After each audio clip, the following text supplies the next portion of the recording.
Mainit ang hangin ng araw na yon at parang pati mga alon ng dagat sa hindi kalayuan ay pagod na. Nakaupo si Sevi sa lumang duyan nila habang hawak ang cellphone. Mula sa loob ng bahay, rinig niya ang boses ng kanyang ina na si Aling Nena, na abala sa pagtutupi ng mga bagong labang damit. "Sevi, bilisan mo riyan! Darating na yung padala ng kuya mo!" Sigaw nito, may halong tuwa at pagmamalaki sa boses. Napabuntong hininga si Sevi. May padala na naman ang kuya niyang si Gardo. Parang tuwing darating ang balikbayan box, nagiging piyesta ang bahay nila.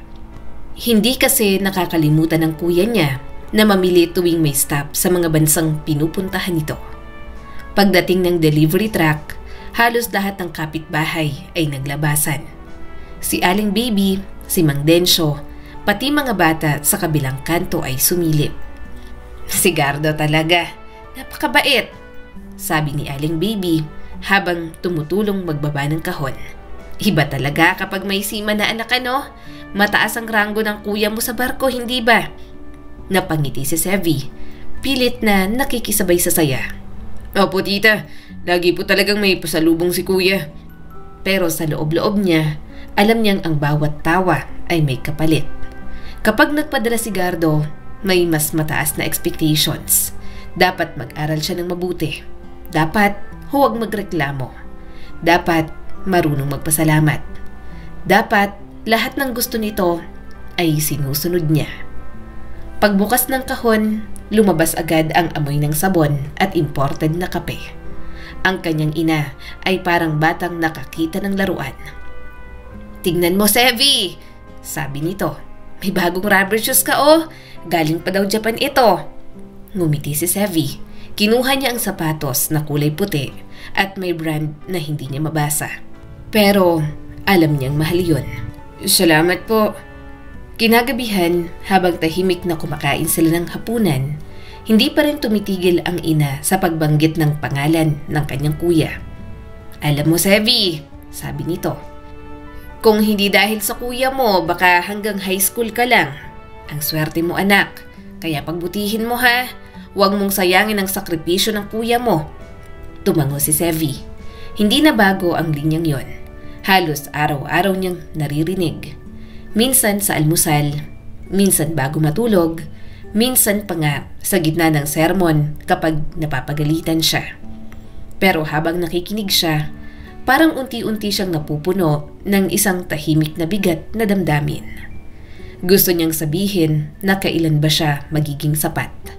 Kailan ba siya hindi ihahambing sa pangalan ni Gardo.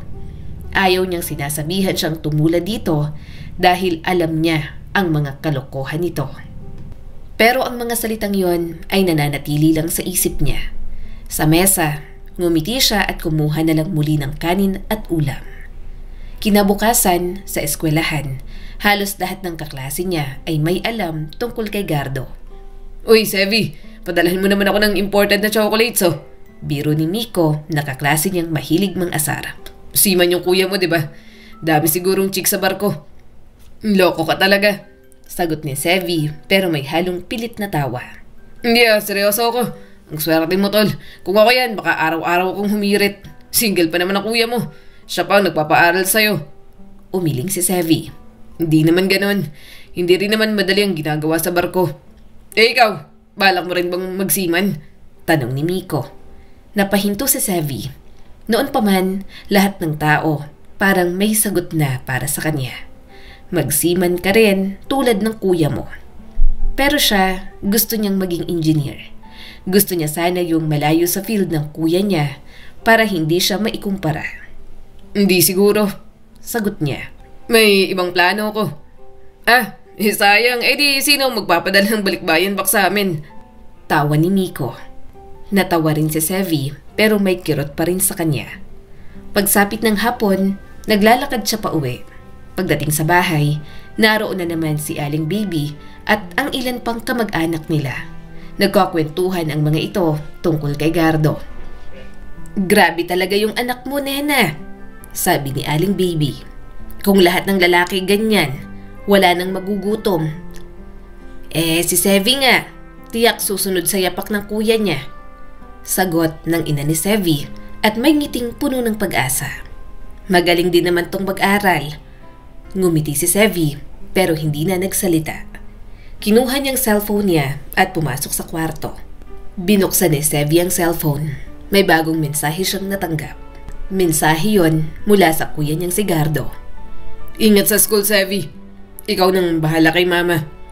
Binasa niya ng paulit-ulit. "Ikaw nang bahala kay mama." Napasandal siya sa dingding. Sa labas, maririnig pa rin ang boses ng kanyang ina na masayang nagkakwento tungkol sa kuya niya. At sa gitna ng ingay ng lahat at papuring paulit-ulit, naramdaman ni Sevi ang kakaibang sakit. Parang lahat ng tunog ng paligid ay umiikot sa pangalan ng kuya niya na matagal namang wala. Pero ito pa rin ang sentro ng bawat kwento. Kinabukasan, habang nag-aayos ng mga papel para sa klase, narinig niya ulit ang boses ng kanyang ina mula sa labas. "Sevi, dalhin mo nga tong kape kay Aling Baby. Galing daw sa kuya mo." Sinunod niya. Inabot ang kahon ng imported coffee mix at napangiti. "Salamat, Sevi. Ang bait talaga ng kuya mo." Tumango naman siya. Opo." Pag-uwi niya, napatingin ulit siya sa litrato ni Gardo na naka-uniforme ng pangsiman sa sala nila. Hindi niya alam kung kailan niya huling nakausap ito ng matagal. Pero alam niya na sa alam ng mga taong nakapaligid sa kanila na mas nakakaalam siya ng mga talagang ginagawa ni Gardo. Maaga pa lang, humahaplos na ang malamig na hangin ng umaga sa labas. Dinig ni Sevi ang tilaok ng mga manok na tandang. Nakatihaya pa siya sa banig nang biglang umalingaw-ngaw ng malakas ang tunog ng cellphone niya sa ibabaw ng lumang aparador. Napabangon siya at medyo iritado. Sino na namang tatawag ng ganoon kaaga? 6:00 pa lang ng umaga at kagigising pa lang niya. Balak niyang late gumising dahil wala namang pasok. Kinuha niyang cellphone at napakunot ang noo. Unknown number kasi iyon. "Hello?" Medyo paos pang boses niya. Si Gardo ba to?" Mahina at garalgal ang boses sa kabilang linya. Parang babae na umiiyak. "Gardo, ikaw ba yan? Eto ba talagang number mo?" Napatingin si Sevi sa paligid. Hindi po. Kapatid ako ni kuya." "Sino po pala sila?" Humikbi ang babae sa kabilang linya. "Pakisabi naman po sa kanya. Yung anak niya nilalagnat na. 3 araw na. Wala pa rin siyang padala." Parang biglang lumamig ang hangin. Napahinto si Sevi at hawak pa rin ang cellphone. Anak?" Alam niyang may anak ang kuya niya pero nasa malayong probinsya. At sa kausap niya, ibang babae ang tumatawag. Mukhang ibang babae na naman ang naanakan ng kanyang kuya. "Oo, yung anak namin. Wala kaming pambili ng gamot. Hindi ko na alam kung saan ako kukuha. Ilang beses ko na siyang tinatawagan, hindi naman sumasagot. Pakisabi naman sa kanya, kahit kaunting tulong lang." Napatitig si Sevi sa kisame. "Anak, ibig sabihin, ito na ang sinasabi ni Gardo noon bago umalis, na baka may tumawag sa kanya na babae na taga-Pangasinan." Napalunok si Sevi. Sige po, ako na lang munang bahala. Pero nasa barko po kasi si Kuya Gardo. Hindi siya makontak ngayon." Mas lalong umiyak ang babae. "Huwag niyo naman po kaming pabayaan. Nilalagnat na yung bata. Kawawa naman yung anak namin. Pwede po bang magpadala kahit ngayon?" Napakagatlabi si Sevi. Alam niya na ang gagawin dahil nag-iiwan naman ng pondo ang kanyang kuya para roon. Sa kanya iniiwan para hindi malaman ng nanay nila ang mga kalokohan nito. Yun nga lang, minsan ay kinukulang yon dahil may iba pa itong anak sa ibang babae na sinusustentohan. Hindi niya alam kung may pondo pa siya. Sige po, pakisend sa akin yung pangalan niyo at GCash number. Ako na munang bahala." Saad ni Sevi para mapanatag ito. Pagkababa niya ng tawag, napaupo siya sa banig. Walang ibang tunog sa paligid kundi ang tibok ng puso niyang bumibilis. Sa tabi ng cellphone niya, kinuha niya ang kanyang wallet. Nandoon ang allowance na ipinadala ni Gardo noong nakaraang linggo para daw sa pamasahe, pagkain at pang-school project niya. Tiningnan niya yon. 5,000 lahat. Magkano kaya ang kailangan ng babae ni Kuya Gardo? Napakamot na lang siya sa ulo. Hindi naman niya pwedeng hindi gawa ng paraan. Baka manggulo ang babae ng kuya niya. Isa pa, kay Gardo naman galing ang pinagpapaaral sa kanya. At yun na lang ang hinihiling ng kanyang kapatid. Ang pagtakpan ang mga kalokohan nito sa nanay nila at sa mga babae nitong naanakan na yata ang lahat. Tumunog ang cellphone niya. Text message yun mula sa babaeng kausap niya kanina. Mula sa unknown number. Salamat po. Si Liza po ito. Ito po ang GCash ko. Yung anak namin si Carlo, may lagnat at ilang araw na, kaya gusto ko nang maipa-check up sana. Tiningnan ni Sevi ang pangalan. Liza, ibang babae na naman. Kuya naman. Ilang segundo siyang nakatitig bago siya bumangon at nagpa-cash in sa tindahan. Nang nandoon na, binuksan niya ang app. Inilagay niya ang 3,000 na halos kalahati ng allowance niya. Habang nagloload ang screen, napahinga siya ng malalim. Pang project ko na sana to. Pero kung hindi ko to gagawin, baka magpunta pa siya dito. Baka malaman ni Mama. Pagkatapos ng transaksyon, nakatanggap siya ng reply. Salamat, Sevi. Sana sabihin mo kay Gardo na may anak siyang naghihintay dito. Miss na namin siya. Hindi na siya nakasagot. Paglabas ng kwarto, abala na si Aling Nena sa paghahanda ng almusal. Anak, bakit ang aga mong nagising? Tanong nito habang nagpiprito ng itlog. Sabi mo, nagpuyat ka kagabi. Kaya nga hinayaan na lang kita na tanghaling magising. Nakita ka ni Aling Baby na pumunta sa tindahan. Nagpa-cash in ka daw. Para saan? Hindi ba at nag-withdraw ka lang nung nakaraan para sa allowance na pinadala ng kuya mo? May tinulungan lang po ako, Ma. Sagot ni Sevi at umiwas ng tingin. Tinulungan? Nagtaas ng kilay ang ina. Sino? Ay kung tutulong ka, huwag yung aabot sa punto na kukulangin ka, ha? Opo. Alam ko naman po yun. Yung sa school po namin, may project po kasi sa outreach program para sa NSTP. Nagpadala lang po ako ng ambag ko. Nakalimutan po kasi akong singilin kahapon. Saka yung ibang transaction ko po kapag nagbabayad, mas preferred po nilang e-wallet. Tumango si Aling Nena at ngumiti. Siya, sige. Ikaw ang bahala. Malaki ka na naman. Kaya mo na sigurong i-budget ang allowance na ibinibigay ni Gardo sa'yo. Napangiti si Sevi, pero hindi yun umabot sa mga mata niya. Kulang na nga ang kanyang allowance. Kapag nakontak niya si Gardo, maniningil talaga si Sevi. Sa paaralan, nakaupo si Sevi sa likod ng classroom. Hawak ang ballpen pero wala sa sarili. Class, quiz tayo sabi ng professor nilang si Sir Ramirez sabay abot ng ballpen. 15 minutes lang naman. Nagreklamo ang isa nilang kaklase. Nakakaiyak naman yan, sir. 15 items pero number 1 pa lang. Mali na agad, sir. Nagtawanan ang mga kaklase nila. Nagsalita ulit ang professor. Ang daming reklamo. Magsagot na. Nagsimula na ang mga klase niya. Pero si Sevi nakatitig lang sa unang tanong.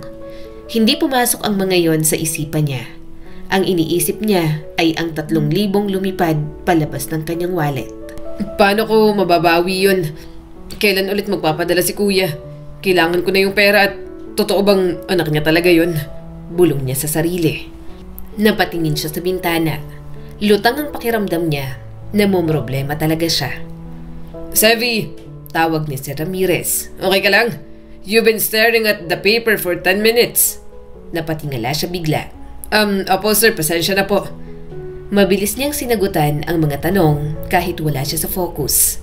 Pagkatapos ng klase, lumapit si Mira, ang kaklase niyang tahimik pero matalino.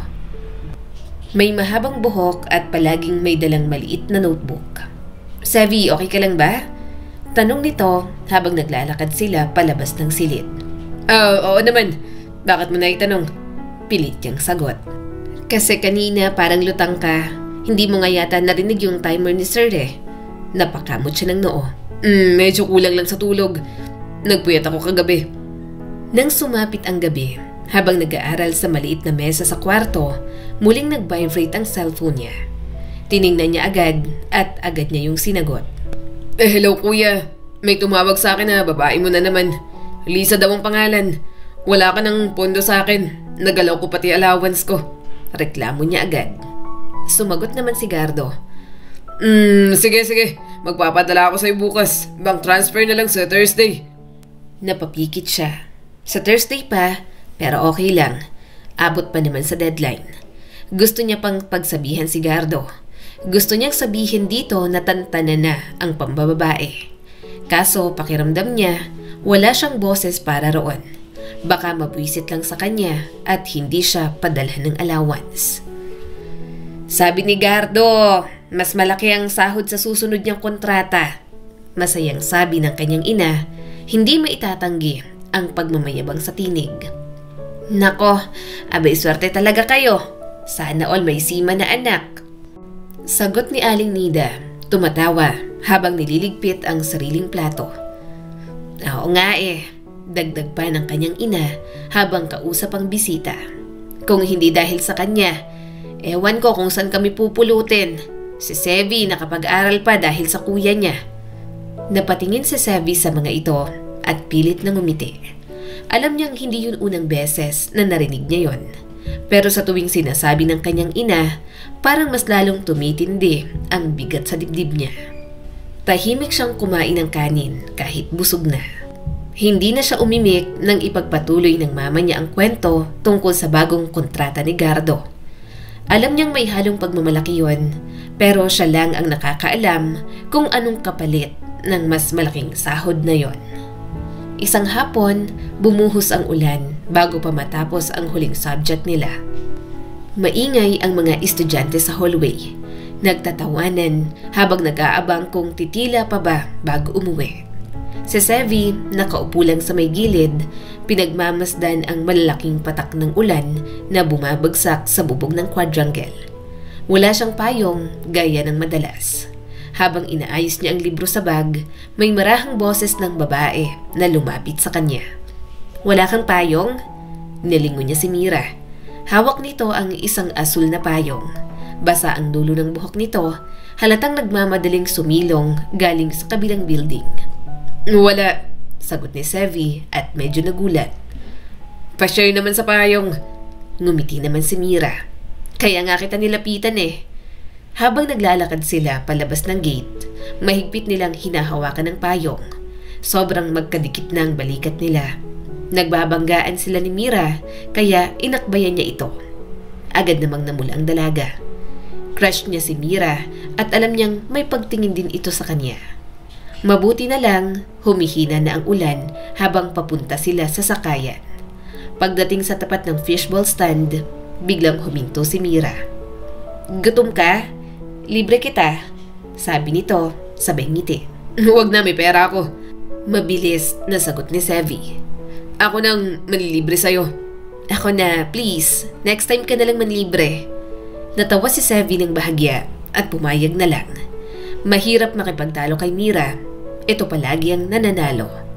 Habang naghihintay ng nilulutong fishball, tinanong siya ni Mira. Kumusta ang klase mo kanina? Ayos lang. Medyo sabog yung isip ko. Maraming iniisip. Sagot ni Sevi, sabay tingin sa mga patak ng mantika na pumupuslit sa kawali. Tungkol sa pamilya mo? Tipid na sagot ni Sevi. Kapag hindi naman sa pag-aaral ang iniisip ko, it's either ang pamilya ko, pero madalas din naman na ikaw. Namula ulit ang dalaga, kaya tinawanan niya lang. Tahimik na muna si Mira. Nang dumating ng fishballs, kinuha nito ang maliit na paper cup, sinausaw sa sweet sauce, at ibinigay kay Sevi. Heto, para mawalang stress mo. Kinuha niya yon at ngumiti. Salamat. Habang kumakain sila, nagsimula si Mira magkwento. Alam mo, gusto ko yung mga lalaking marunong mag-alaga ng taong mahal nila. Sabi nito, sabay sip-sip sa stick ng fishball. Hindi yung puro papogi, puro post sa Facebook na I'm the best boyfriend, pero niloloko naman yung girlfriend nila. Napatawa si Sevi. May hugot ka. Meron talaga, sagot ni Mira ng derechahan. Yung tatay ko kasi ganun May ibang babae, iniwan si mama. Yun, nabaliw si mama dahil hanggang ngayon, kapag nakakarinig ng lalaki sa cellphone, parang nagwawala. Kaya galit ako sa papa ko at sa manloloko. Nabaliw si mama, kaya ngayon, tita ko na lang ang nag-aalaga at nagpapaaral sa akin. Mabuti na lang at nandyan siya. Natigilan sa Sevi. Ang tinig ni Mira ay kalmado pero mabigat. Hindi naman yun nareklamo, kundi sugat na sanay nang dalhin. Ayoko talaga ng mga lalaking nanloloko. Dagdag pa ni Mira. At pati yung mga tumutulong sa panloloko, kasalanan pa rin yun. Kasi kung talagang mabuting tao ka, hindi ka dapat sumusuporta sa mali, kahit kapamilya mo pa. Tumigil si Sevi sa pagmuya. Parang biglang nanikip ang dibdib niya. Hindi niya dapat suportahan ng mali, kahit kapamilya niya pa. Sa isip niya, parang naririnig niya na si Mira na diretsong sinasabi yun sa kanya. Hindi bilang opinyon, kundi bilang parusa. Tama ka. Mahinang sagot ni Sevi. Oo, kung tutulong ka sa mali, parang ikaw na rin yung nanloko. Natahimik silang dalawa. Sa gilid ng daan, tuloy ang ulan, ngunit parang bumagal ang mundo. Sa liwanag ng poste, nakita ni Sevi kung paano kumikintab ang buhok ni Mira, kung paano ito ngumingiti kahit halata sa mata ang lungkot. Ikaw, tanong bigla ni Mira, kamustang pamilya mo? Napaisip si Sevi, hindi niya alam kung saan magsisimula.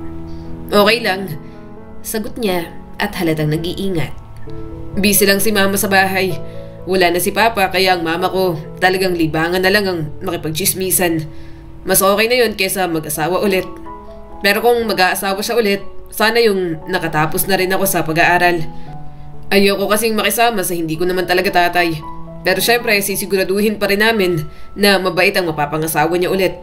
Tapos yung kuya ko nasa barko. Seaman? Tanong ni Mira. Oo, ginapang ni mama ang pag-aaral niya. Napangiti naman ito.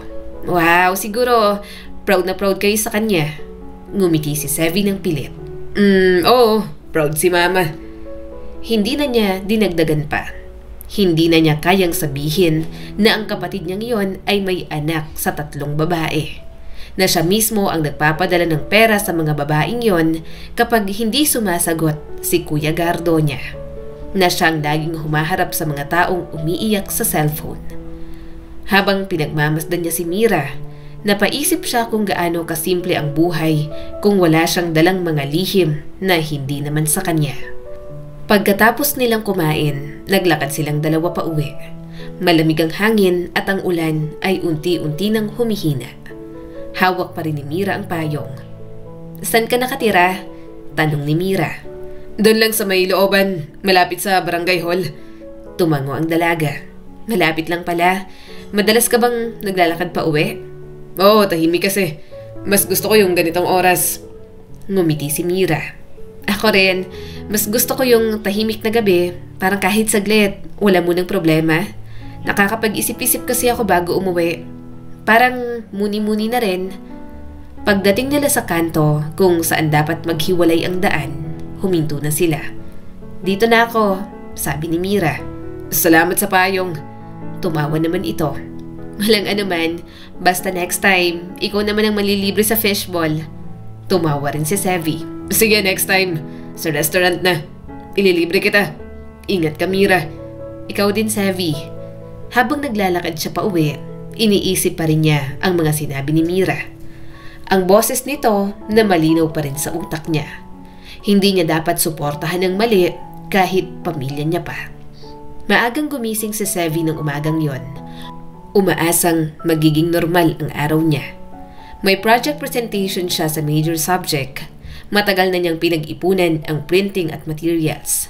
Nakaayos ng polo niya, dalang flash drive, at habang nag-aalmusal ng kape at tinapay, saglit siyang umiti. Sevi, maaga ka ngayon na, sabi ng kanyang ina na si Aling Nena habang naglalagay ng mantika sa kawali. May presentation kami ma, gusto ko lang maaga pumasok, sagot niya rito. Pero bago pa siya makalabas ng bahay, tumunog ang cellphone niya. Napabuntong hininga siya nang makitang isang babae na naman yon ng kuya niya na taga-Tarlac. Hello? Mahina niyang sagot. Galit ang babae sa kabilang linya. Ano na bang nangyayari sa kapatid mo, Sevi? Yung anak niya, birthday ngayon. Hindi man lang tumawag. Hindi man lang nagpadala. Ganyan ba siya kadaling makalimot? Ha? Pasensya na po. Nasa barko po kasi siya ngayon. Mas lalong nagalit ang babae ng kuya niya. Lagi naman siyang nasa barko. Laging may dahilan. Alam mo bang iyak ng iyak yung bata buong gabi? Akala niya tatawag yung tatay niya. Napalunok si Sevi habang nagsasalita ang babae. Naririnig niya sa background ang boses ng batang umiiyak at paulit-ulit na sumisigaw ng papa. Ate, sige po. Ako na pong bahala. Pasensya na po talaga. Sabi niya habang nanginginig ang kamay. Bahala? Paano ikaw ang bahala? Ikaw naman yung lagi niyang tagasalo. Alam mo bang hindi na ako makapunta sa trabaho dahil wala akong pamasahe? Nakakainis na yung si Gardo. Hindi madalas umuwi dito. May anak siya dito. Hindi na siya nakapagsalita. Sa loob-loob niya, gusto niyang sumigaw nang hindi naman siya si Gardo. Na hindi dapat siya ang sumasalo ng lahat ng yon. Pero alam niyang walang saysay. Pagkababa ng tawag, tumitig siya sa cellphone. Malamig ang kamay niya. Birthday ng isang pamangkin niya. Wala man lang tawag si Gardo sa babae nito sa Tarlac. Alam naman itong sa lahat ng mga babae nito, si Marigold ang pinakamatapang at panay ang reklamo. May natitira pa siyang pera. Yun dapat ang pambayad niya sa printing ng project proposal nila mamaya at sa tuition fee niya. Pero habang naririnig pa rin sa isip niya ang boses ng batang umiiyak, parang wala na siyang ibang magawa. Kinuha niyang GCash app, ininput ang numero ng babae at agad na nag-send ng panghanda sa birthday ng pamangkin niya. Ayan, sana tahimik na. Pero hindi siya matahimik. Hindi talaga. Sa klase, tinawag ng professor nila ang mga magpe-present. Next group, Sevi de la Peña's team. Kinapa ni Sevi ang flash drive pero wala yun. Sa sobrang distracted niya at takot na manggulo ang babae ng kuya niya, naiwan niya sa mesa kanina sa pagmamadaling matapos ang tawag. Sir, pasensya na po. Naiwan ko yung flash drive sa bahay. Naiwan? Hindi mo man lang chinek bago pumasok? Singhal ng professor. You had 1 week. Alam mo bang major grade to? You're a college student pero bibigyan mo ko ng pang high school reason. Baka wala ka naman talagang gawa. Sir, meron po, nakalimutan ko lang po talaga. Napakagatlabi si Sevi. Ramdam niya ang tingin ng mga kaklase. Sa gilid, nakita niya si Mira na may bakas ng pag-aalala sa mga mata. Pero hindi nagsalita. Hindi pwedeng sabihin ko na bukas ka mag-present dahil unfair sa mga kaklase mo na on time. 0 muna sa presentation. Bumawi ka sa finals. Sabi ng professor, sabay mark ng red pen sa class record. Pag-upo niya, halos malikip ang dibdib niya. Parang gusto niyang maiyak. Ang effort niya, nasayang. Lahat para sa kasalanang hindi niya naman ginawa. Pagkatapos ng klase, hinabol siya ni Mira sa hallway. Sevi! Hoy! Sevi, sandali! Mira! Huminga ito ng malalim. Bakit parang wala ka sa sarili kanina? May problema ba? Umiling siya kaagad. Wala. Stress lang siguro. Stress? O baka naman may problema ka sa bahay. Baka makatulong ako. Umiling ulit si Sevi at pilit na ngumiti. Hindi, okay lang talaga. Ngumuso si Mira. Alam mo, hindi mo kailangan pasanin ng mag-isa kung may problema ka. Minsan okay lang magsabi. Oo, pero huwag ka mag-alala dahil okay lang ako. Sabi ni Sevi. Salamat Pero hindi niya magawang sabihin ang problema. Naiinis na siya sa kuya niyang babaero. Hindi naman siya makatanggi sa mga pabor nito na asikasuhin ang mga babae nito. Si Gardo ang nagpapaaral sa kanya kaya sumusunod lang siya. Pag-uwi niya, nagluto ng ginisang ampalaya ang kanyang ina. Oh, Sevi, kamustang araw mo? Okay lang ma. Ngumiti naman ito. Kumain ka na muna bakit parang malungkot ka? Wala po, stress lang sa school. Huminga ito ng malalim. Basta huwag masyadong magpuyat anak. Huwag mong pahirapan ang sarili mo. Si kuya mo nga puro trabaho pero kaya pa rin ngumiti. Ngumiti si Sevi ng pilit. Oo, kaya pa rin ngumiti ni Gardo. Kasi siya naman ang sumasalo ng lahat ng hindi nito kayang harapin. Pagkatapos kumain, pumasok siya sa kwarto. Binuksan niyang cellphone at may bagong mensahe mula sa babae ni Gardo sa Tarlac. Mula yun kay Marigold. Salamat, Sevi. Nakapaghanda na yung anak ko. Sana naman makausap niya yung tatay niya minsan. Hindi siya nag-reply. Humiga siya at tumingin sa kisame. Naramdaman niyang nag-init ang mga mata niya. Ayaw niyang umiyak pero lumabas din ang mga luha. Kinabukasan, hindi siya pumasok agad. Tumambay siya sa lumang bleachers ng campus, hawak ang notebook pero wala siyang sinusulat. Maya-maya, dumating si Mira, dala ang 2 cup ng kape. Hindi ka pumasok sa first class, okay ka lang? Tanong ni Mira. Medyo pagod lang. Mataman siya nitong tiningnan. May gusto ka bang pag-usapan? Tumingin si Sevi sa malayo at sa mga dahong nahuhulog sa paligid. Mira, may tanong ako. Ano yon? Paano kung may kamag-anak kang palaging gumagawa ng mali, pero ikaw yung palaging sumasalo? Tama ba na patuloy mo pa ring tulungan? Tanong ni Sevi. Napaisip si Mira. Depende. Kung yung tulong mo ay makakatulong sa pagbabago niya, sige. Pero kung yung tulong mo ay nagbibigay lang ng lisensya para ulit-ulitin niya ang mali, baka hindi na yung tulong. Hindi nakapagsalita si Sevi. Tinanggap niya ang kape at humigop na lang doon. Bakit mo tinatanong? Tanong ni Mira. Wala lang. Sagot niya. Napaisip lang ako. Pero sa loob-loob niya, alam niyang hindi lang pag-iisip yon. Isa yung pagod na sigaw ng isang taong ayaw nang maging tagapagtakip. Hanggang dumating ang araw ng pag-uwi ng kuya niya. Uuwi na si kuya mo! Halos sigaw na sabi ng mama niya. Sa loob ng bahay, lahat ay abala. Nagluluto ang kanyang ina ng adobo at sinigang. Nilalagay sa mesa ang mga bagong pinggan na itinatago lang sa espesyal na okasyon. Habang nag-aayos ng mga upuan, napansin ni Sevi ang malaking espasyong walang laman sa gitna ng sala. Dati, doon nila nilalagay ang mga pasalubong ni Gardo. Minsan sapatos, minsan tsokolate, minsan perfume na hindi naman nila ginagamit.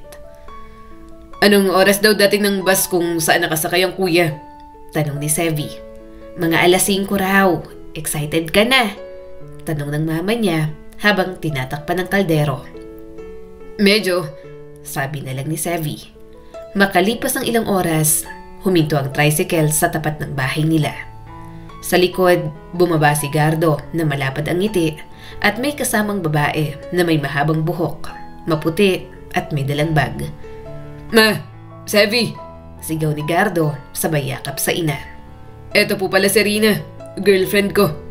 Ang kanyang ina, halos hindi napigilan ang kilig. Ay nako, napakaganda mo iha. Tuloy, maraming pagkain sa loob. Ngumiti si Rina ng mahinhin. Salamat po tita.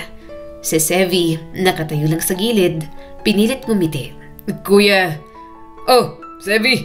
Sabi ni Gardo, sabay tapik sa balikat ni Sevi. Mukhang tumangkad ka. Kumustang college life? Okay lang. Sa hapagkainan, maingay ang kwentuhan. Si Gardo, gaya ng dati, ang palaging bida sa mesa.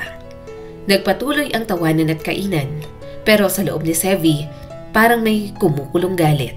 Sa bawat yabang ni Gardo, naaalala niya yung mga gabing siyang tumatawag sa mga babaeng iniwan nito. Siya ang nagpapadala ng pera, siya ang nagsisinungaling para sa image ng kuya niya. Pagkatapos kumain, habang abala ang lahat sa pagbubukas ng mga pasalubong, tahimik na lumabas si Sevi sa labas ng bahay. Umupo siya sa bangko at pinagmasdan ang madilim na langit. Makalipas ang ilang minuto, narinig niya ang mga yabag ni Rina. Oy, tahimik mo. Hi, masaya akong makilala ka, Sevi. Ako rin, Ate Rina. Si Gardo, lagi kang ikinikwento. Sabi niya ikaw daw yung matalino sa pamilya. Nakangiting sabi ni Rina. Natawa si Sevi, mahina pero may pait. Hindi naman masyado. Nagtagal pa ang usapan nila ng ilang minuto. Mabait si Rina, halatang inosente. Sa bawat ngiti nito, lalong lumalalim ang guilt ni Sevi. Kasi alam niya, hindi lang si Rina ang girlfriend ni Gardo. Nang mas lumalim ang gabi, mas tahimik ang bahay. Maagang natulog ang mama niya. Si Rina nasa kwarto ng kanyang kuya Si Gardo nakahiga sa duyan at hawak ang cellphone. Katawagan nito ang mga ibang babae sa iba't ibang lugar. Napailing na lang si Sevi. Kinabukasan, habang nag-aalmusal sila, mas maingay pa rin si Gardo. Next week, punta na tayo sa Tagaytay. Treat ko, para mas makilala niyo si Rina. Mukhang siya na talaga Hindi na ako mangbababae ngayon. Napatingin si Sevi, halos mapatawa. Talaga? Oo naman, sabi ni Gardo at makahulugang tumingin sa kanya. Kailangan magbago, di ba? Para sa pamilya, para kay mama. Halos maiyak naman sa tuwa ang kanyang ina. Salamat anak. Sabi ko na, kapag may nagmamahal, nagbabago. Sana magpakasal na kayo. Tahimik lang si Sevi. Naglaro sa plato ang kutsara at tinidor. Kung ganon, si Rina pala ang seseryosohin nito. Naawa tuloy siya kay Rina na parang walang kaalam-alam. Alam ng mama nila na tuwing bababa ng barko si Gardo, nakikipag-meet up ito sa mga babae. Bukas naman ang mama niya sa ganoong gawain ng kanyang kuya. Pero ang hindi nito alam, may mga naaanakan na talaga itong babae at hindi talaga sobrang pinapanagutan. Ayaw pakasalan at patuloy pa sa paghahanap ng ibang babae. Hindi sinasabi sa kanilang ina dahil alam ni Gardo na pipilitin pakasalan ang nabuntis nito. Pero paano kung 3 babae na ang naanakan? Siguradong kapag nalaman ng mama nila na puro panganay ang anak ng kuya niya, baka sumama pa ang pakiramdam. Sa mga nakalipas na araw, palaging lumalabas sina Gardo at Rina. May isang gabi pa nga na umuwi sina Gardo at Rina, bit-bit ang mga pinamili.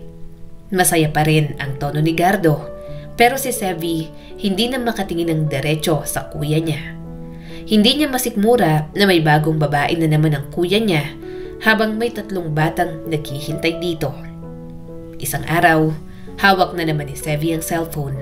Tahimik ang buong bahay at tanging ugong ng bentilador lang ang maririnig. Mabigat na naman ang kanyang iniisip.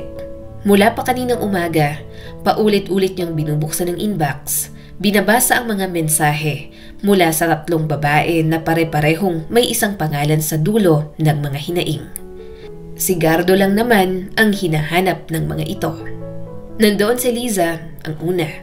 Ang tono ng mensahe nito ay may halong pakiusap at pagod na. Parang napuno na pero ayaw pa ring sumuko.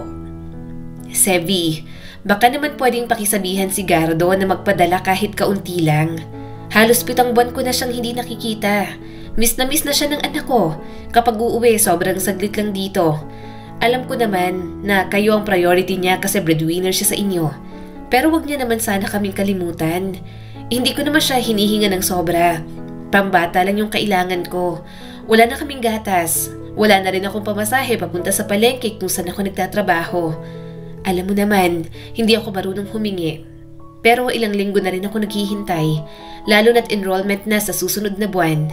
Hindi ko alam kung anong ipapaliwanag ko sa anak niya kapag nagtatanong kung bakit hindi na dumadalaw ang tatay niya.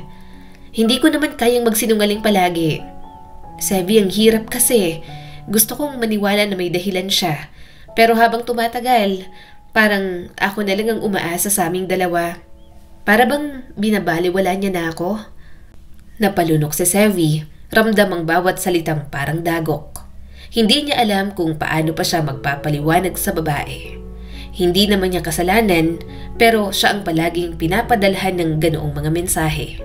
Siya kasi ang tulay. Siya ang tagapamagitan ng isang responsibilidad na dapat si Gardo mismo ang gumagawa. Pagkatapos ay nabasa niya ang mensahe ni Ana. Mas maiksi pero mas mabigat. Ang mga salita ay diretsahan, halos walang pakundangan, at puno ng pangungutya at pagkadismaya.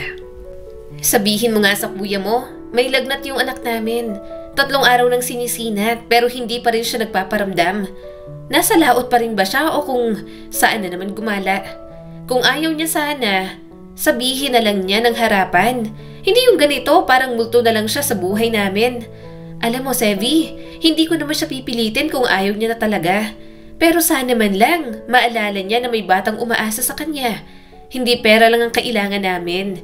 Kailangan namin siya, hindi nang padala niya tuwing may oras lang siya.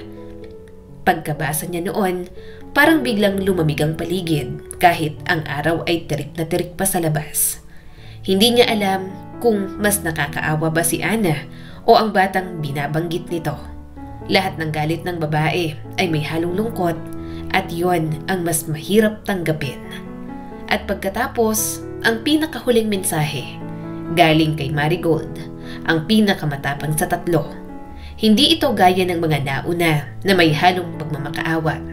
Ang tono nito ay malamig, matigas, puno ng pagbabanta at pagod na sa kakahintay.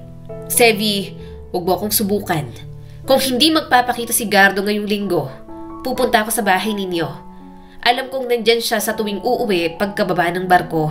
At kung magtatago siya, hindi ko na alam kung anong magagawa ko sa Ines. Hindi ako magdadrama. Sevi, gusto ko lang makuha ang karapatang dapat para sa anak ko. Ilang buwan na siyang hindi nagpapakita. Ni isang text wala. Hindi mo alam kung gaano kahirap magpanggap sa bata araw-araw na okay lang. Naabala lang ang tatay niya sa trabaho. Nakakahiya na sa pamilya ko, sa kapitbahay at sa sarili ko. Hindi na nga ako pinakasalan, ganyan pa siya. Sawa na akong umintindi, kaya kung ayaw niyang ayusin to, ako mismo ang lalapit sa inyo. Matagal lang nakatitig si Sevi sa screen. Para bang bawat letra ay tinik na hindi niya malunok. Mula sa 3 direksyon, iisa lang ang sentro ng gulo, ang kapatid niyang si Gardo. At sa bawat mensahe, pakiramdam niya ay unti-unti siyang nilulunod ng hiya at galit. Kahit hindi naman siya ang may kasalanan. Pinikit niya ang mga mata, pilit pinapakalmang sarili. Gusto niyang isipin na baka may dahilan ng kuya niya. Baka nasa laot nga, baka walang signal. Pero ilang beses na ba niyang ginamit ang dahilan na yon? Ilang beses na niyang pinagtakpan ng kapatid para lang hindi masira ang imahe nito sa ibang tao. Kuya, mahinang bulong niya sa sarili. Hanggang kailan ka ba magiging ganito? Tiningnan niya muli ang cellphone. 3 babaeng pagod, 3 batang naghihintay, at isang kapatid na tila wala ng konsensya. Sa bawat notification na dumarating, parang unti-unting bumabagsak ang respeto niya sa lalaking dati ay tinitingala niya. Hindi niya alam kung darating pa ang araw na masasabi niyang proud siyang naging magkapatid sila ni Gardo.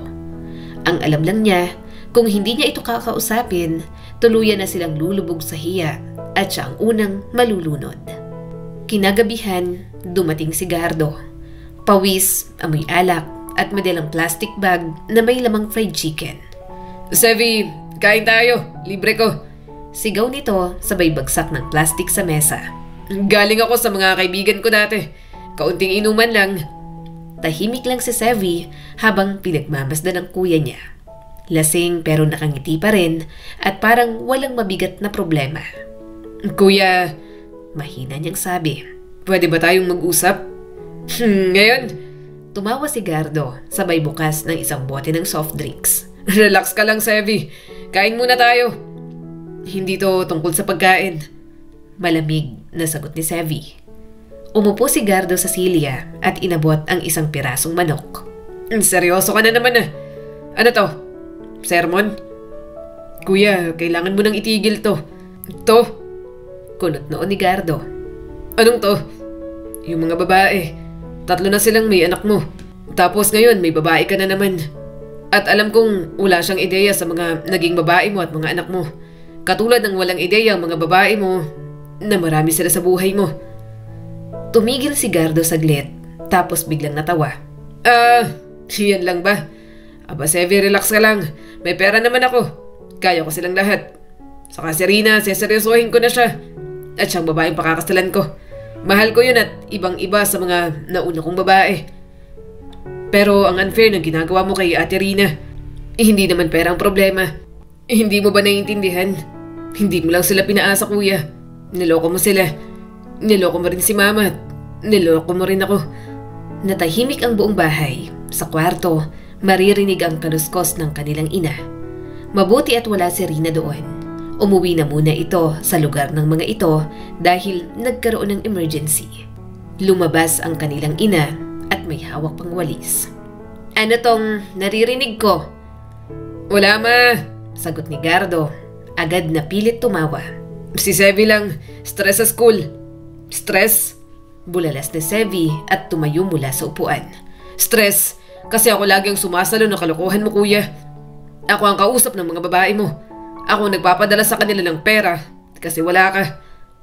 Natigilan si Aling Nena at halatang hindi makapaniwala.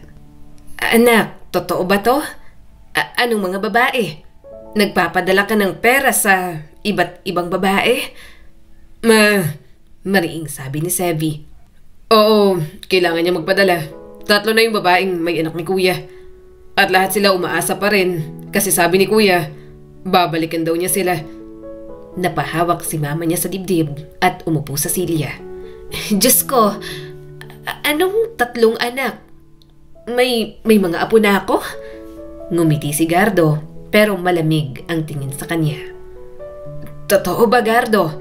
Tanong ng kanilang ina. Halatang naiirita si Gardo. Kahit totoo pa yan, anong magagawa mo, Sevi? Ako pa rin ang nagpapadala ng pera rito. Ako pa rin ang nagpapaaral sa'yo. Ako ang provider ng pamilyang to. Provider? Sagot ni Sevi at puno ng galit. Oo, provider. Nagbibigay ka ng pera pero iniwan mo naman yung dangal ng pamilya natin. Tumayo si Gardo at tumaas ang boses. Wala kang alam sa buhay, Sevi. Madali lang yung sabihin kasi hindi mo pa nararanasan yung hirap ng dagat. Hindi mo alam kung gaano kahirap kumita ng pera. Hindi ko kailangan maranasan yan para maintindihan kung alin ang tama o mali. Sabi naman ni Sevi. Magaling ka nga na seaman pero maloloko ka naman. Muntik na siyang suntukin ni Gardo. Kung hindi pumagitna ang kanilang ina, baka nagkarambulan na sila roon. Inis na kasi talaga siya. Parang wala na siyang pakialam kahit ito pa ang nagpapaaral sa kanya. Awang-awa na siya sa 3 babae na niloko nito. Hindi, 4 pala dahil kasama na si Rina.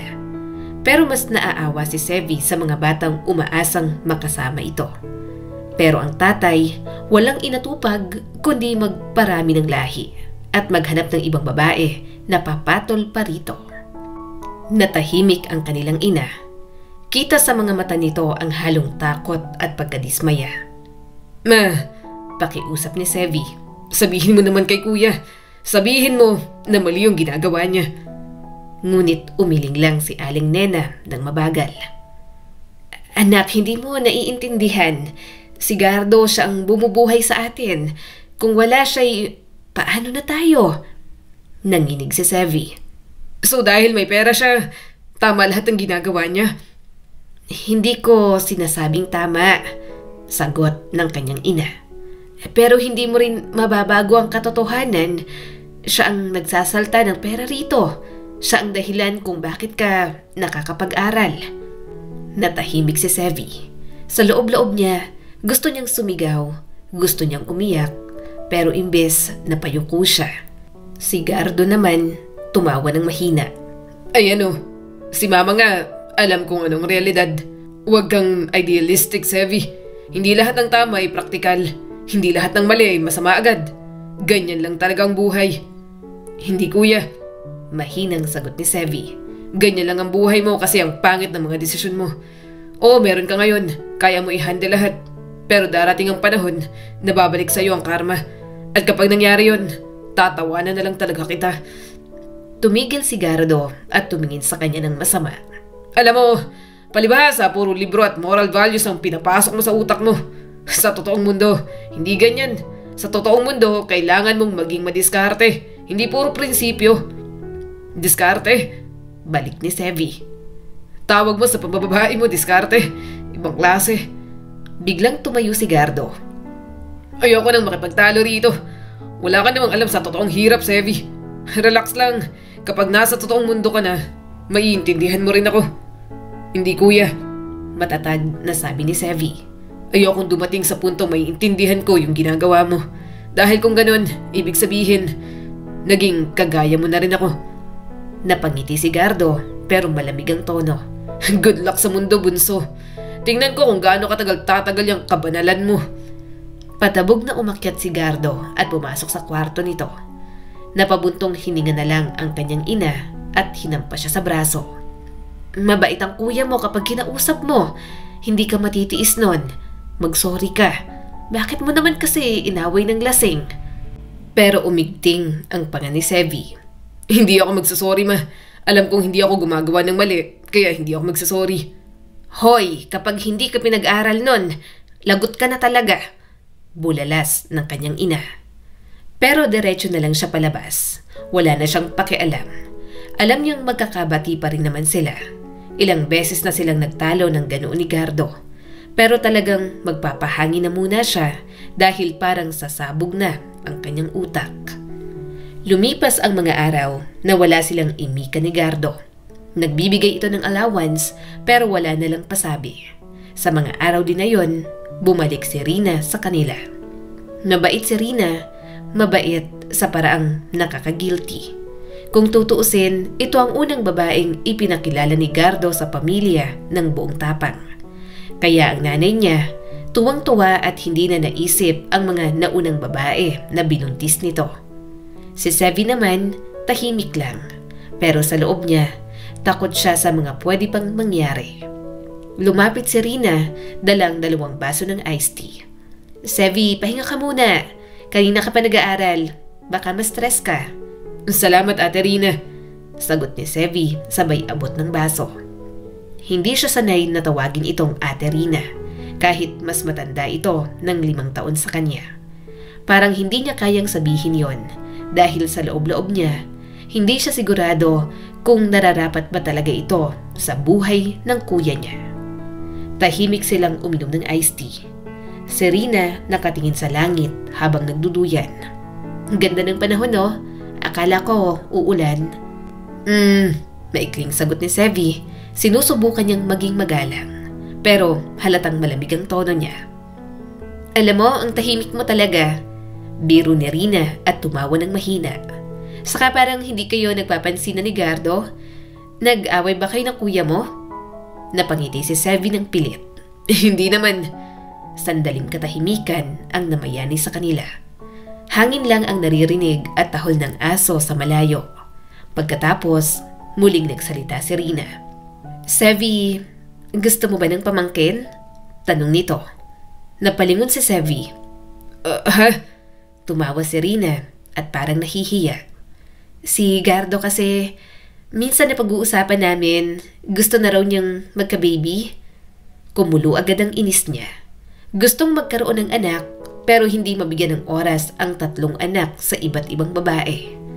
Napalunok si Sevi. Hindi siya agad nakasagot. Talaga? Oo, nakangiting sabi ni Rina. Sabi niya gusto niya ng baby girl. Ako naman gusto ko rin ng anak. Ang cute kaya ng baby.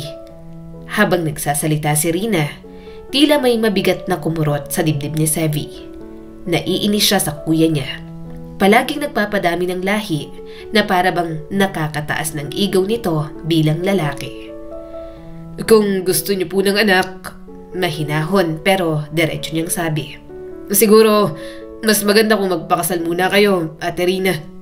Natawa si Rina, halatang hindi inasahan ang sagot na yon. Aba, seryoso ka talaga, Sevi.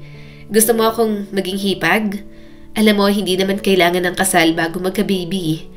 Minsan okay na yung love muna bago lahat. Pero iniisip na rin naman namin ang kasal ni Gardo. Alam mo, Sevi, patuloy ni Rina. Bilib ako sa inyo ni Gardo. Pareho kayong matino, pareho kayong responsable. Alam kong magiging mabuting ama siya balang araw kapag nagkaroon kami ng anak. Hindi nakasagot si Sevi. Ang tanging narinig niya lang ay ang salitang mabuting ama. Isang bagay na hindi niya kayang iugnay sa kuya niya kahit pilitin. Lumipas ang ilang sandali bago siya nakapagsalita. Ate Rina, hindi ko alam kung tama tong sabihin ko. Pero minsan kasi kahit may pera, kahit may trabaho, hindi ibig sabihin kaya na ng taong maging mabuting tatay. Paano kung dumating ang araw na mabigo ka ni kuya? Ngumiti lang si Rina na parang walang narinig. Kasi Sevi, kapag nagmamahal ka, naniniwala ka, kahit anong sabihin ng iba, ang puso mo ayaw makinig. Ganyan siguro ako. Hindi ka natatakot? Tanong ni Sevi. Na baka magkamali ka ng pinili. Natakot na ako dati. Sagot ni Rina at bahagyang napangiti. Pero kapag tinitingnan ko si Gardo, parang nawawala yung takot ko kasi pinaparamdam niya na kaya niya akong alagaan. Kahit hindi pa kami kasal, parang asawa na rin ako. Hindi na nakasagot si Sevi. Tinititigan lang niya si Rina, ang mga mata nitong puno ng pag-asa. Ang ngiti nitong walang bahid ng alinlangan. At sa isip niya, bumalik lahat ng tawag, lahat ng text, lahat ng babaeng umiiyak sa kabilang linya, lahat ng Gardo na saan ka, na siya mismo ang sumasalo. Gusto niyang sabihin kay Rina na tumakbo na. Gusto niyang sabihin huwag na itong magmahal ng taong marunong magsinungaling ng may ngiti. Pero hindi niya kayang sirain ang mundo nito. Parang mas gugulo kung siya ang mangingialam. Baka tuluyang magalit ang kanyang kuya at hindi na siya suportahan sa pag-aaral. Isang hapunan, wala ni isa sa kanila ang nagsasalita habang nagsasandok ng kanin si Aling Nena. Hanggang sa nagsalita ang kanyang kuya. Ma, biglang sabi ni Gardo. May good news ako. Napatingin ang kanilang ina. Ano yun anak? Huminga ng malalim si Gardo, saka ngumiti. Magiging lola ka na ulit. Natigilan si Sevi. Tumigil naman sa pagsubo ang kanilang ina. Nagbalita ang kuya niya na para bang bago lang itong maging ama. Buntis si Rina, sabi ulit ni Gardo, mayabang pero mahinahon ng tono. 2 buwan na raw. Nagpa-check up na siya. Si Aling Nena lang ang bumati, pero si Sevi nawala na lang talaga ng gana. Kaya padabog na lang siyang nag-walk out. Walang pakialam kahit magtaka pa si Rina sa kilos niya. Habang naglalakad palabas, sinundan pala siya ni Gardo. 3 na nga kuya. Mahina pero mariing sabi ni Sevi. 4 pa ngayon. Hindi ka ba naawa sa mga niloloko mo? Kuya, 3 ng anak mo sa iba't ibang babae. Tapos ngayon si Ate Rina naman. Responsable naman ako, sabi ni Gardo na parang sapat na yung depensa. Hindi ko naman sila pinababayaan. Saka pakakasalan ko naman si Rina. Sa kanya na ako bubuo ng pamilya. Na para bang wala kang ibang pamilya. 3 pa nga. Hindi mo pinapabayaan. Biglang sumabog si Sevi at gigil na sa kanyang kuya. 3 na yung anak mong halos hindi mo maalagaan. Tapos ngayon 4 na. Alam mo ba kung ilang beses umiiyak ang mga babae mo? Ang mga anak mo dahil sa'yo. Dahil sa dami nila. Kakapiranggot na oras na lang ang naibibigay mo. Sevi, hindi kuya. Hayaan mo muna akong ilabas to kasi pikang-pika na ako sa'yo. Kung iniisip mo na nakakaganda tong ginagawa mo sa pagkalalaki mo, pues nagkakamali ka. Singhal ni Sevi at puno ng luha ang mga mata. Araw-araw, umiiyak ang mga anak mo. Naawa na ako sa mga pamangkin ko ni hindi mo maharap dito sa amin kasi syempre nakakahiya kapag nalaman ng mga kapitbahay natin ang kawalang hiyaan mo. Pumagitna naman ang kanilang ina na sumunod na rin sa kanila. Anak, tama na. Iniwan ko muna ng gawain si Rina sa loob pero baka sumunod siya rito. Huwag na kayong magtalo. Di na po tama, ma. Bulalas ni Sevi. Paulit-ulit na lang na parang walang natututunan. Si Gardo naman nanatiling kalmado habang nakatingin sa kanya. Hindi mo naiintindihan, Sevi. Ako naman tong tatay. Responsibilidad ko to. Responsibilidad? Tawa ni Sevi ng mapait. Responsibilidad na minsan ka lang bumisita. Tapos magdadala ka lang ng gatas at diapers. Tapos ikakama mo lang ang mga ina ng mga anak mo na parang parausan. Yun na yun. Alam mo bang mas kilala ko pa ang mga pangalan ng mga anak mo kaysa sa'yo? Natahimik si Gardo. Ang kanilang ina naman, tuloy-tuloy ang pag-iyak. Hanggang sa hindi na kinaya ni Sevi. Tumalikod siya, tumakbo pa palayo ng bahay at hinayaan ng luha na tuluyang bumagsak. Malamig ang hangin sa labas at tahimik ang kalsada. Umupo si Sevi sa harap ng bahay, sa sementadong hagdan malapit doon, habang hawak ang ulo, ang dibdib niya parang pinipiga. Hindi niya alam kung galit ba siya o sobrang pagod lang. Sevi? Boses yun ni Mira. Napalingon siya, nakatayo si Mira sa gilid at may hawak na supot ng tinapay. Nakasuot lang ito ng lumang t-shirt at shorts at kahit sa dilim, halata ang pag-aalala sa mukha nito. Uy, sabi ni Mira at dahan-dahang lumapit. Okay ka lang? Hindi siya sumagot. Umupo si Mira sa tabi niya. Anong nangyari? Hindi na nakatiis si Sevi. Tumawa siya ng mapait. Buntis na naman yung girlfriend na dala niya. Natahimik si Mira. Si Ate Rina? Yung buntis na naman? Hindi ba at si Ate Rina lang ang babae ng dinala ng kuya mo dyan sa inyo? Napakagatlabi si Sevi. Kilala niya naman si Mira. Hindi naman ito chismosa. Gusto niya lang talagang mailabas ang kanyang saloobin. 3 na yung anak ni Kuya Gardo sa iba, Mira. Mahinang sabi ni Sevi. 3. Hindi pa niya naayos yung buhay niya. Ngayon 4 na. At bawat babae pare-pareho lang yung pangako niya.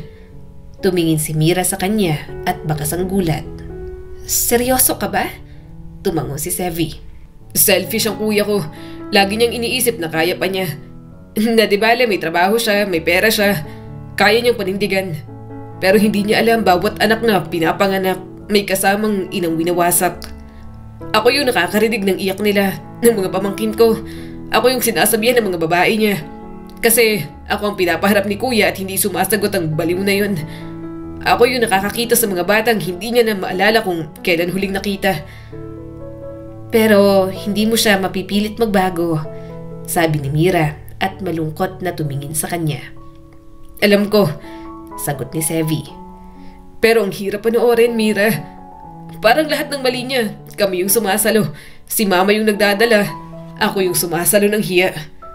Nang gabing yun, sinamahan na muna siya ni Mira. Mabuti na lang at handa itong makinig. Gusto niya rin kasi talaga na may makausap tungkol sa kanyang mga hinanakit. Tahimik ang bahay buong umaga. Wala pang 8:00 pero ramdam ni Sevi ang bigat ng aura. Hindi pa kasi sila nagpapansinan ni Gardo. Sinusubukang lumapit ng kuya niya pero masama pa rin talaga ang kanyang kalooban. Paalis ulit kayo ni Rina? Tanong ni Aling Nana, pilit pinapanatili ang boses na kalmado. Hindi pa po, may lakad lang kami ni Rina mamaya. Nakangiting sagot ni Gardo habang inaayos ang relo. Check up daw niya. Excited na ako. Baka lalaki to. Bahagyang napairap si Sevi. Isang malalim na buntong hininga ang lumabas mula sa kanya. Naisip niya kung papaano kayang maging excited si Gardo samantalang ang ibang anak nito ay halos hindi na nito nakikita. Pero pinigilan niya ang sarili. Ayaw na niyang magsimula ng gulo. Napapagod na siyang makipagtalo. Nang biglang pumasok si Rina, maputla, nanginginig habang hawak ang cellphone. Gardo, sino tong mga babaeng to? Napatigil si Gardo. Ano? Nilapit niya rin ang cellphone sa mukha ng kuya niya. Yung isa taga Tarlac, yung isa taga Pangasinan. May mga resibo ng padala, mga larawan mo, may screenshot ng mga messages mo. Kahawig mo ang mga anak nila. Ano to? Natigilan si Sevi. Hindi niya alam kung paano nalaman ni Rina. Pero alam niyang gulo yun. Tiningnan niya ang cellphone nito at tama ngang yun ang 3 babae ng kanyang kuya kasama ang mga pamangkin niya. Rina, teka lang. Awat ni Gardo habang naglalakad palapit. Hindi mo alam kung totoo yan. Madaming gumagawa ng fake ngayon. Fake?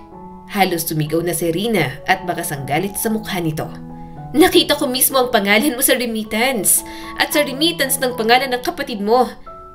At ito ay may Gardo Love, may Seaman Forever pa. Paano naging fake to? Napatingin si Sevi at nanigas sa kinauupuan. Nakita niyang nanginginig si Rina at sa loob-loob niya, alam niyang tapos na ang mga kalokohan ng kuya niya. Kanino galing yan? Tanong ni Gardo at itinuturo ang cellphone. May nagpadala sa akin sa messenger, anonymous account, pero malinaw lahat ng ebidensya. Wala ka bang gustong ipaliwanag? Ibinato nito ang cellphone sa kanyang kuya. Umigting ang panga ni Gardo at tumingin sa kanya. Sevi! Napakunot ang noo ni Sevi. Ano? Baka ikaw to. Malamig na sabi ni Gardo. Ikaw lang naman ang may access sa mga number nila. Alam ko nagsiselos ka sa akin dahil sa pera, dahil sa respeto ni mama. May away tayong dalawa at sobrang tutol ka sa mga bagay na ginagawa ko. Ikaw lang ang kayang gumawa nito. Kuya, ano pinagsasasabi mo? Halos hindi makapaniwala si Sevi. Bakit ko naman gagawin yun? Ako nga tong ilang taon nang nagtatakip ng kalokohan mo. Bakit? Ako lang ba ang may alam ng mga kalokohan mo? Kapag lasing ka, hindi ba't ikaw naman ang nagyayabang ng mga kawalang-hiyaan mo na parang dapat yung ipagmalaki? Nabuking ka lang, ako na agad ang sinisisi mo. Tigilan mo yan. Singit ni Gardo. Ikaw yung lagi nag-aayos ng problema ko, di ba? Di alam mo lahat ng sekreto ko. Sino pa ba? Diyos ko, Gardo. Singit ni Rina at humahagulgol na. Hindi ba dapat magpaliwanag ka muna? Hindi ang naghahanap ka kung sinong sisisihin mo? Wala kang kwentang lalaki. Ngunit parang walang narinig si Gardo at sa kanya pa rin ipinupukol ang lahat. Aminin mo na, Sevi. Ikaw ang may gawa nito. Tumayo si Sevi at halos mabitiwan ang tasa ng kape. Hindi ako yung nagpapadala kay Ate Rina. Anong magiging pakinabang ko kung isisend ko sa kanya? Ngayong nabuking ka na, sa akin mo ibinubunto ng lahat na para bang akong nakagawa ng malaking kasalanan sa pamamahay na to.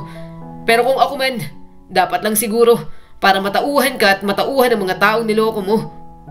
Tahimik ang lahat matapos ng mga sinabi niya.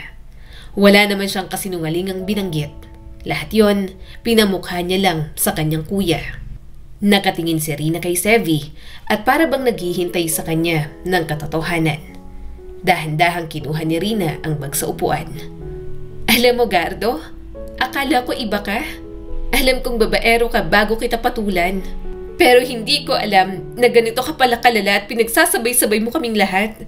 Akala ko kahit papano, ako na yung pipiliin mong seryosohin. Sinubukang hawakan ni Gardo ang girlfriend nito. Rina, huwag ka muna magdesisyon. Pero nagpumigla si Rina. Hindi mo na kailangan magpaliwanag. Alam ko na ang klase ng lalaki ka. Nakakagalit ka. Hindi ko akalain na ganyan ka. Nagsisisi ako na ikaw ang tatay ng anak ko. Wala nang nagawa ang kapatid niya nang umalis si Rina.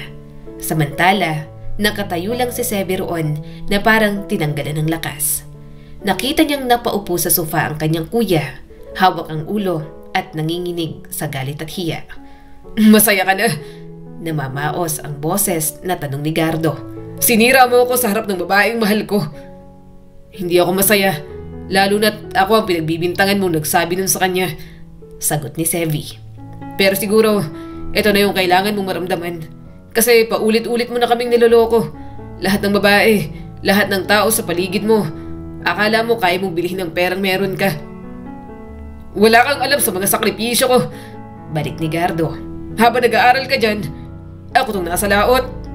Araw-araw nakikipagsapalaran, tapos susumbatan mo ako ng ganyan, sa halip na kampihan mo ako. Alam ko ang mga sakripisyo mo at ang mga ginagawa mo para sa pamilya. Simula mga bata pa lang tayo, kakampi mo na ako. Sabi ni Sevi at nanginginig na rin. Pero kung sakripisyo lang ang batayan, bakit kailangan mong sirain ang buhay ng iba? Kung gusto mong respetuhin, matuto kang maging tao muna sa kapwa mo. Kasi itong ginagawa mo, kuya, hindi rin to kayang sikmurain ng ibang tao. Kawawa lang ang mga anak mo. Pagkatapos niyang sabihin ang lahat ng yon, tinalikuran niya si Gardo. Ang sama ng loob na mayroon siya para sa kapatid, nadagdagan lamang dahil sa pang-aakusa nito. Sa buong panlulokong yon, siya ang kauna-unahang nagtakip. Pero siya rin naman pala ang unang pagbibintangan. Alam niyang mali na tulungan ito, pero nakakadismaya si Gardo para sa kanya. Hating gabi na, ngunit gising pa rin si Sevi. Nakaupo siya sa gilid ng kama at inis na inis pa rin. Nililibang niya na lang ang sarili sa cellphone. Kahit nang tinawag siya ng kanyang ina para bumaba at kumain, hindi pa rin siya umalis sa kwarto niya. Hanggang sa biglang bumukas ang pinto.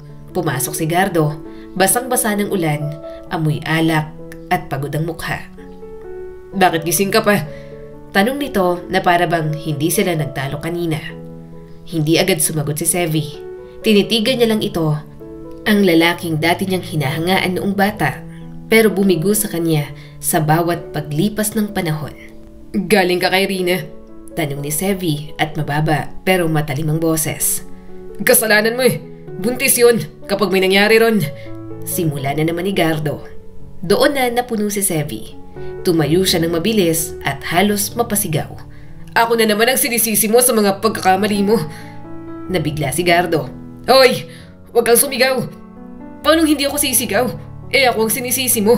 Ako palagi ang humaharap sa mga babae mo. Sigaw ni Sevi at nanginginig na ang buong katawan.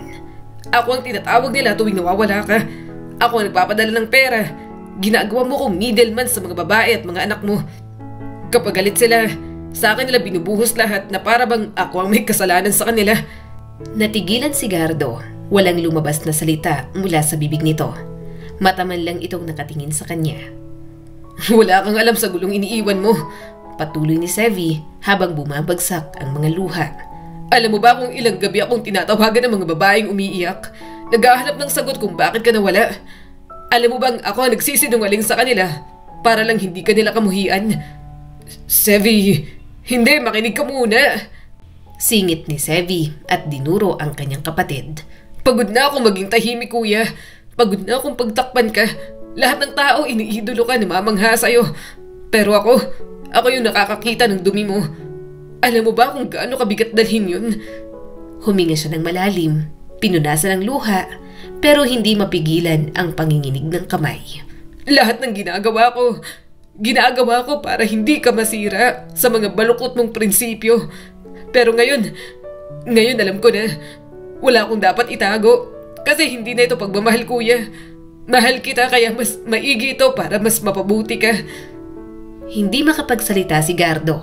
Bahagya itong yumuko. Alam niyang tumimo sa isipan nito ang mga sinabi niya. Pero alam din ni Sevi na kahit anong sabihin niya, kung gusto pa rin itong sundin ang sariling gusto, wala na siyang magagawa roon. Ang dating palaban, kumpiyansang kuya ay ngayon nakayuko, basang-basa ng ulan at pawisan, pero walang maisagot. Hindi mo alam kung anong hirap ng buhay sa barko. Saad ng kanyang kapatid. Babae lang ang libangan ko. Kay Rina na ako nagseryoso tapos nawala pa. Napailing si Sevi. Ayoko maniwalang nagseseryoso ka kay Ate Rina. Kasi kung totoong mahal mo siya at gustong makasama habang buhay, sana naging totoo ka. Sana sinabi mo sa kanyang tungkol kina Liza, Ana at Marigold. Sana sinabi mo ang tungkol sa mga anak mo na puro panganay. Sana una pa lang, binitiwan mo na lahat ng babae mo at hindi pupuntahan kung kailan ka may time at kailangan ng parausan. Kasi Kuya Gardo, ang tinong babae ni Ate Rina, gayon din ang mga naging babae mo. Ikaw lang tong hindi matino at hindi ko kailangang makasakay sa barko para maintindihan kung paano ang maging mabuting tao o para maintindihan ko yung nararamdaman mo. Tumalikod siya. Ayaw niya munang makausap ang kuya niya. Pagod na siya rito. Pero bago pa siya tuluyang makalabas, narinig niya ulit ang boses ni Gardo. Sevi, huwag ka namang umalis. Lasing lang ako, okay? Bukas pag-usapan pa natin. Tumigil siya sandali, pero hindi lumingon. Bukas na naman, kuya. Lagi na lang bukas. Ayoko na. Pagod na ako sa'yo. Nagsasawa na akong pagtakpan ka. At kung isusumbat mo sa akin ang pagpapaaral mo, sige, thank you, pero kung ganito ang kapalit, ayoko na. Ako na lang ang magpapaaral sa sarili ko. Simula ng gabing yon, nagdesisyon na siya. Aalis muna si Sevi sa kanila. Ipagpapatuloy niya ang pag-aaral. Siya muna ang susuporta sa kanyang sarili. Pipilitin niyang kayanin para wala nang maisumbat ang kuya niyang si Gardo. Habang tinatali niya ang sapatos, narinig niyang bumukas ang pinto. Sevi, saan ka pupunta, anak? Ano bang sinasabi mo? Anong aalis ka't hindi tatanggapin ang binibigay ng kuya mo? Huminga siya ng malalim. Malilipat muna ako sa boarding house malapit sa school. Bakit naman? May kwarto ka naman dito. Malapit din ito sa school mo. Alam kong nagtatampuhan kayong magkapatid. Pero huwag naman sanang umabot sa ganito. Mahina pero matatag ang tono ni Sevi. Kailangan ko na pong tumayo sa sarili ko. Hindi ko na kayang maging taga-ayos ng problema ni kuya. Gusto kong makapagtapos pero gusto kong gawin yon sa sarili kong paraan at hindi naiistorbo ng problema na hindi naman po sa akin at hindi naman po ako ang gumawa. Tumulo ang luha ni Aling Nena. Ano ka ba naman? Anong gagastusin mo? Paano mo pag-aaralin ang sarili mo? Papahirapan mo lang ang sarili mo, Sevi. Huwag kang umalis. Wala namang masama ron, anak. Pero si Gardo, kaya ko pong magtrabaho, ma. Kakayanin ko po. Ayokong tulungan niya ako, ma. Sinara niya ang zipper ng kanyang bag.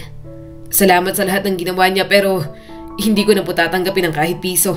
Hindi dahil sa galit kundi dahil gusto kong makita kung hanggang saan ko kayang mabuhay nang hindi nakatali sa mga kasalanan niya. Mas lalong naiyak ang kanyang ina.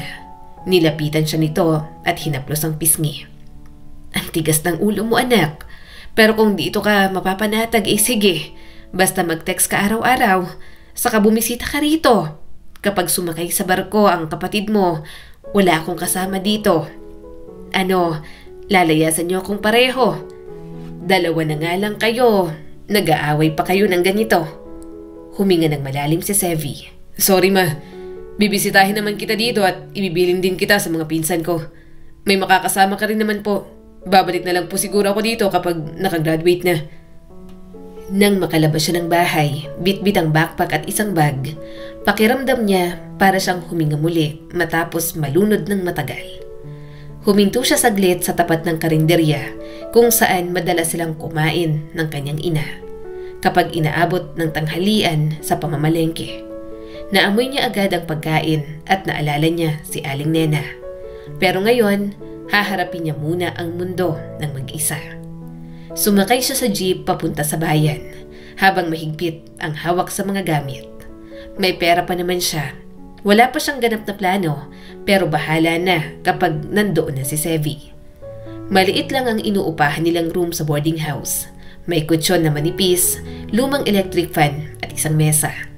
May bintanang kaharap ang lumang puno ng niyog, walang telebisyon, walang aircon, walang ingay. Isang uri ng katahimikan na matagal niya nang pinangarap. Pagkaupo niya, binuksan niyang cellphone. Maraming mensahe mula sa nanay niya. Tinatanong kung nakarating na ba siya o kumain na.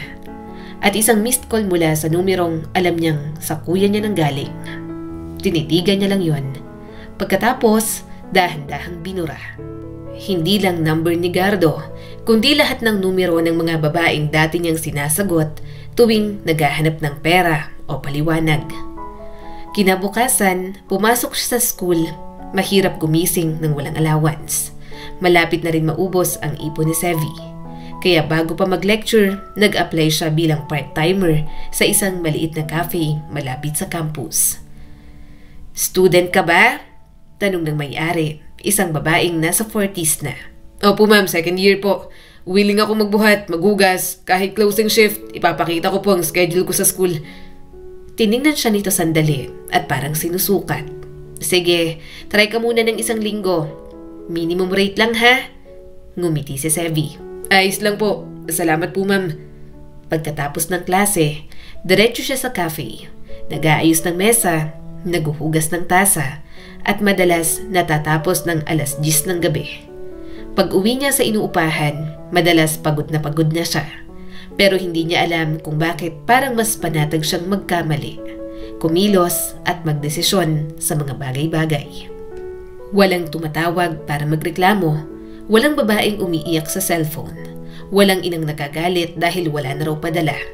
Sa unang pagkakataon, tahimik ang gabi para kay Sevi. Isang gabi, habang kumakain siya ng sardinas at itlog, tumunog ang cellphone. Tumatawag na naman ang kanyang ina. Anak, kumain ka na? Tanong nito at halatang pinipilit ang boses na huwag mag-alala. Opo ma, okay lang po ako dito. Si kuya mo, nagagalit kasi blinak mo raw siya. Huminga si Sevi ng malalim. Sabihin mo po sa kanya, hindi ko siya sinusukuan. Gusto ko lang matutong mabuhay ng hindi umaasa sa kanya. Tahimik ang kabilang linya. Pagkatapos, naririnig niya ang hikbi ng ina. Ang bait mo pa rin anak. Iyan po kasi ang itinuro niyo sa akin ma. Sagot ni Sevi, bahagyang nakangiti kahit may bigat sa dibdib. Pagkababa ng tawag, tumingin siya sa paligid ng kwarto. Simple lang talaga. Pero sa gitna ng lahat ng iyon, sobra ang kapayapaan sa kanyang puso. Lumipas ang mga linggo, natutunan niyang pagsabayin ang trabaho at pag-aaral. May mga gabi na halos hindi siya natutulog. May mga araw na sinasalo lang ng tinapay at tubig ang gutom. Pero sa bawat hakbang, ramdam niya ang unti-unting paglaya. Minsan, nakikita niya si Mira sa library.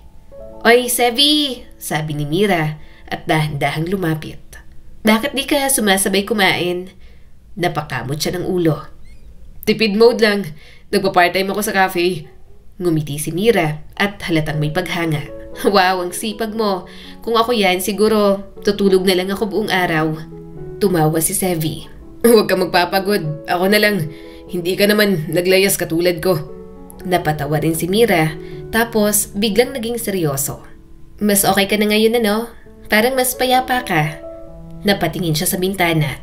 Oo, mahirap, pero payapa. Lumipas pa ang mga taon, nagpatuloy siya sa ganoong buhay. Naging matyaga pa si Sevi.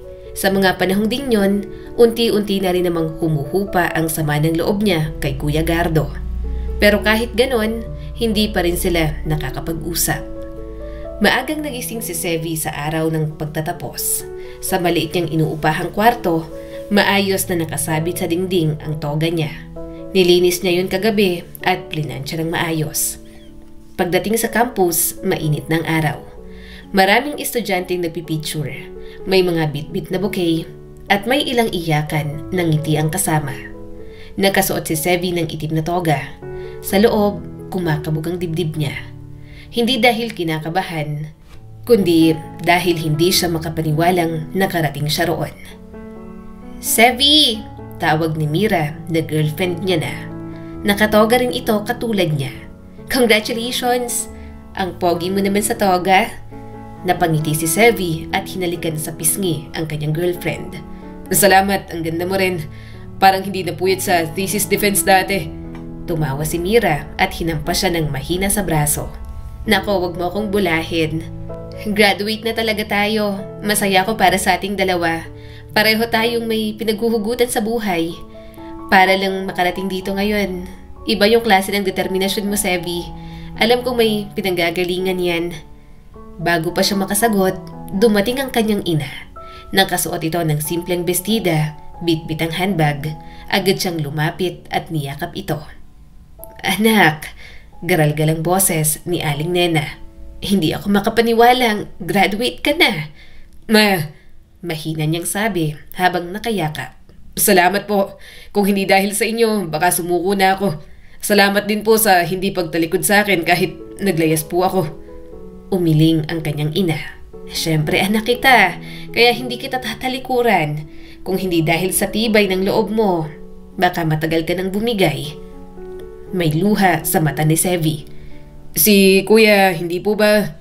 Umiling ang kanyang ina bago pa man siya makapagtanong ng buo. "Sabi hindi makapunta. May lakad. Nag-aasikaso ulit ng papers para makasakay ulit sa barko. Siyempre hindi siya pwedeng tumigil. May mga bubuhayin pa siyang mga anak." Mataman niyang tiningnan ang kanyang ina.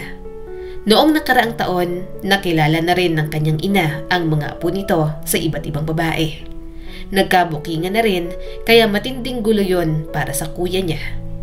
Gayunpaman, kahit papaano ay medyo humuhupa na. Pasalamat sila at hindi madadamot sa pamangkin niya ang mga naging babae ni Gardo.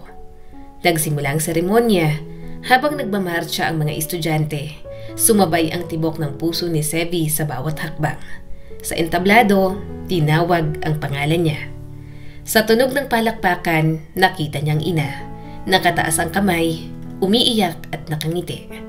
Napatingin na rin siya, pero sa loob ni Sevi, may bahagyang lungkot.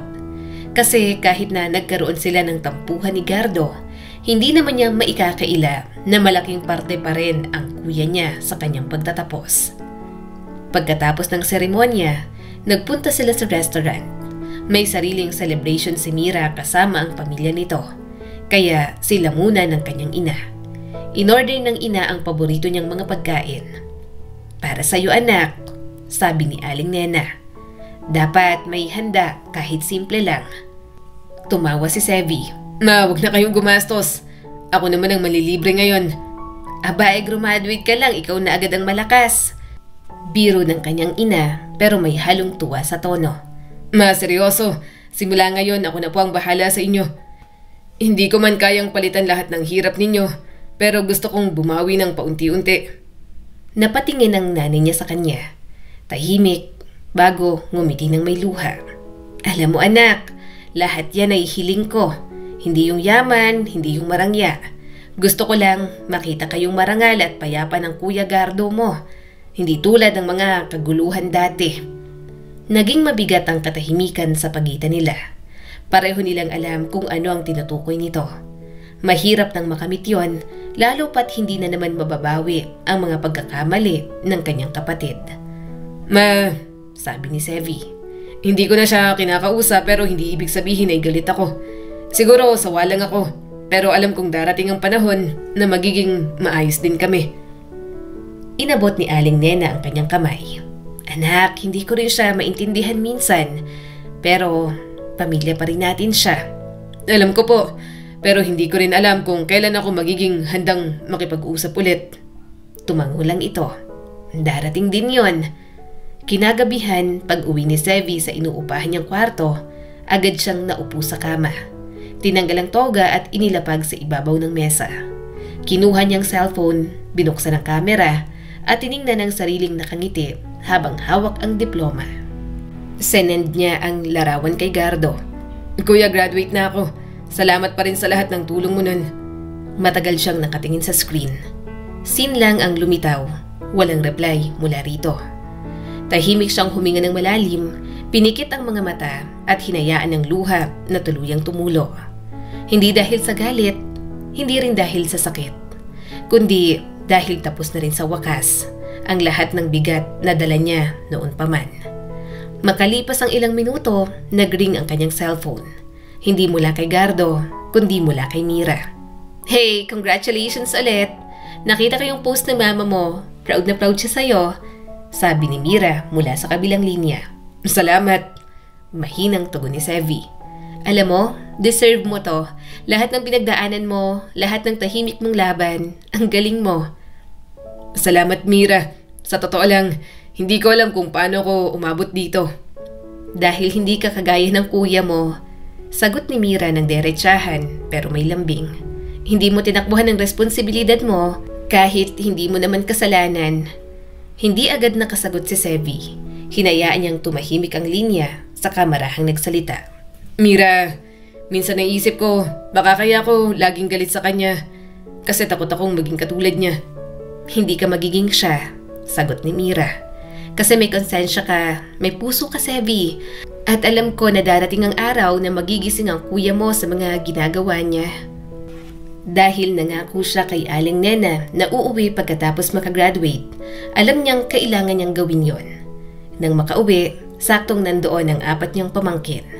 Agad siyang sinalubong ng mga ito at niyakap. Mahina siyang tumawa.